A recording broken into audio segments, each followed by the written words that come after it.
মক্কা বিজয় হয়ে গেল। নবী আমার সাহাবায়ে কেরামদেরকে নিয়ে মশওয়ারায় বসে গেলেন, কে দিবে আজকে মক্কা বিজয়ের আজান? কার কণ্ঠে হবে মক্কা বিজয়ের আজান? একজনে দাঁড়ায় গেলেন, হে আল্লাহর নবী, আজকের এই ঐতিহাসিক মক্কা বিজয়ের আজান হবে আবু বকরের কণ্ঠে। কারণ ওই হিজরতের দিন কেউ আপনার সাথে ছিল না। আবু বকর নিজের জীবনে চিন্তা করে নাই রে নবী, ওই দিন আপনার সাথে গভীর রাতে সফর সঙ্গী হয়েছিল। ও নবী, আজকের এই মক্কা বিজয়ের আজান আবু বকরের কণ্ঠে হবে। আপনি বসেন।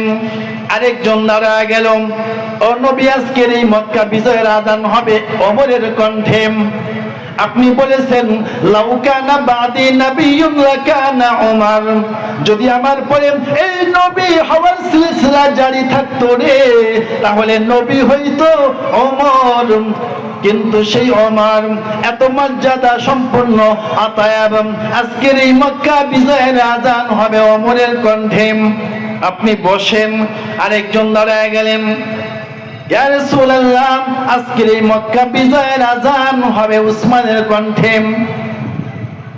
আপনি বলেছেন, লিকুল্লি নাবিয়্যিন রাফিকুন ওয়া রাফিকি ইয়ানি ফিল জান্নাতি উসমান, প্রত্যেকটা নবীর জন্য জান্নাতে একটা বন্ধু থাকবে, আর আমি মুহাম্মাদের বন্ধু জান্নাতের মধ্যে উসমান হবে। অতএব আজকের এই মক্কা বিজয়ের আজান উসমানের কণ্ঠে হবে।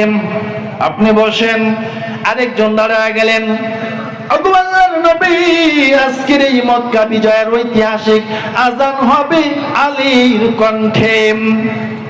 আপনি বলেছেন, আনা দারুল হিকমা ওয়া আলীয়ুন বাবুহা, আনা মদিনাতুল ইলম ওয়া আলীয়ুন বাবুহা, আমি হলাম মদিনার ইলমের শহর, আলী হলো তার দরজা। অতএব এত মর্যাদাপূর্ণ সাহাবী আলী আজকে ঐতিহাসিক মক্কা বিজয়ের আজান দিবেন। নবী আমার মাথাটা নিচের দিকে দিয়ে ভাবতেছেন, কে দিবে আজকের এই মক্কা বিজয়ের আজান?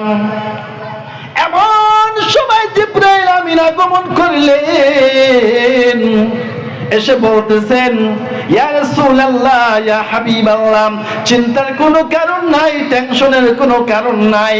আজকের এই মক্কা বিজয়ের আজান কার কণ্ঠে হবে দুনিয়ার কোনো কারো সিদ্ধান্ত নয়, সিদ্ধান্ত হয়েছে আরশে আযিমে। আজকের এই মক্কা বিজয়ের আজান যাদের নাম প্রস্তাবিত করা হয়েছে কারো কণ্ঠে হবে না। আজকের এই মক্কা বিজয়ের